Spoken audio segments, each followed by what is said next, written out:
I'm Tracy Baxter with today's Record Newswatch. Utility crews, public works departments, and local governments were in preparation mode today with Hurricane Sandy posing a potentially serious threat to the East Coast beginning early next week.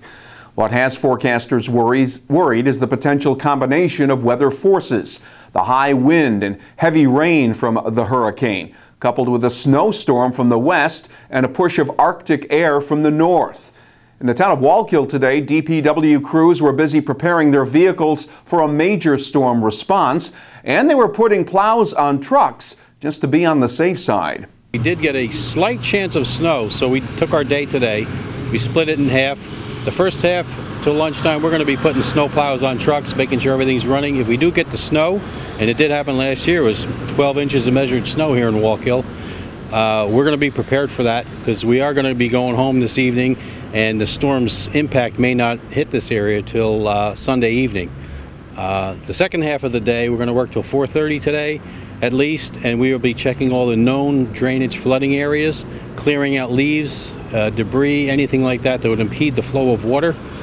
We're hoping that we don't get a concentration at any particular point during the storm, but it could be spread out over 2 or 3 days, and if we get several inches in a short time period, we could experience flooding similar to that of last year's storm. Area utility companies, which took criticism for their response times to power outages from Hurricane Irene and Tropical Storm Lee last year, were lining up out-of-state work crews to deal with expected power outages.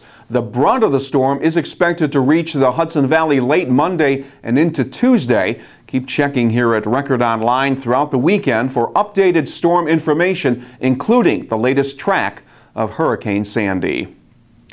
Elsewhere, authorities in Sullivan County say it was a sophisticated marijuana grow operation, and sheriff's deputies, along with agents from the Drug Enforcement Administration, paid the town of Callicoon residents a visit. Inside the house at number 879 Chandelier Road was more than 360 marijuana plants, as well as thousands of dollars worth of grow equipment. 44-year-old Antonio Santana and his cousin, 47-year-old Jose Santana, both believed to be residents of New York, were charged with felony marijuana possession and criminal possession of a weapon.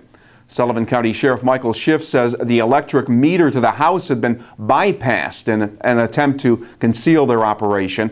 Investigators say it had the potential to produce about 900 pounds of high-grade marijuana per year with a street value of more than $3 million. It could have been a lot worse. A fire alarm late last night in the City of Middletown brought firefighters to the Morangi Waste Disposal Building and office at 366 Highland Avenue Extension. Firemen were greeted by the sight of heavy smoke coming out of the building, but the building itself was not on fire. The fire had broken out in the cab of one of the business's garbage trucks parked inside. Firemen were able to keep it from spreading to the building or to other vehicles. There were no injuries reported. The engineer in charge of a much-anticipated Port Jervis project says he likes what he sees in the plans to convert a stretch of the Delaware River along Port's Riverside Park into a whitewater park. Recreational engineer and planner Shane Siegel provided an update during a community forum last night. He's in town to collect river engineering data on site, and he told those at the meeting he's confident the project location will be a good fit for whitewater park development. Port Jervis has the central business district is very close to the area. There's obviously access right there. There's a park-like setting. You guys have plenty of volume, which is a problem that we commonly have to deal with in the West. We're building these structures on small rivers where there's very rarely enough water, or not rarely, I should just say, we only have water during spring runoff. Here you guys really have water year-round, and sometimes you have a lot of water. And another great thing that you have going for you is the water's pretty darn clean here. You've got a pristine setting, and all those factors put together make for a great place for a whitewater park. Siegel says by early next year, city officials will be in the position to apply for the necessary permits for the project. There's no specific timetable for construction of the estimated $2.5 million whitewater park, though kayaker Adam Hubbard, the man who proposed the project, said the ultimate goal will be to bring people down to the river to kayak, surf, raft, and swim. The positions long held by Orange County Executive Ed Diana came under fire during a community forum held at the Chester Senior Center last night. The meeting, hosted by Democrat County Legislator Chris Eaches, attracted about 100 people, with many voicing opposition to the planned sale of the county-owned Valley View Nursing Home, as well as the proposal to demolish the now-closed County Government Center and build new. Speakers said the Government Center should be repaired and reopened, and Orange County CSEA President William Oliphant said he and his union members are willing to work with the county executive to keep Valley View open through next year and in county hands.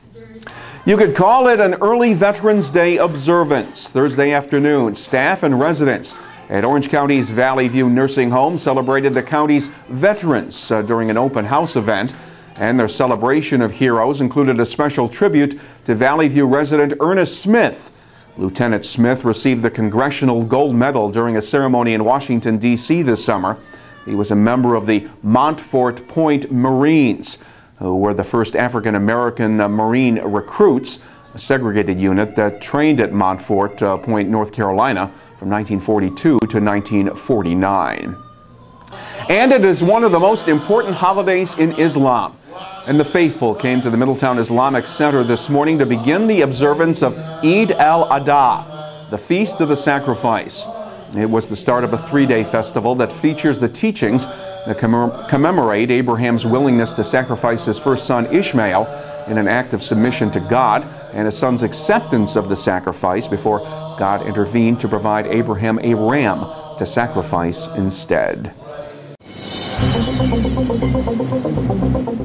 Clouds move in this weekend with rain arriving Sunday, a prelude to what Hurricane Sandy may be bringing us early next week.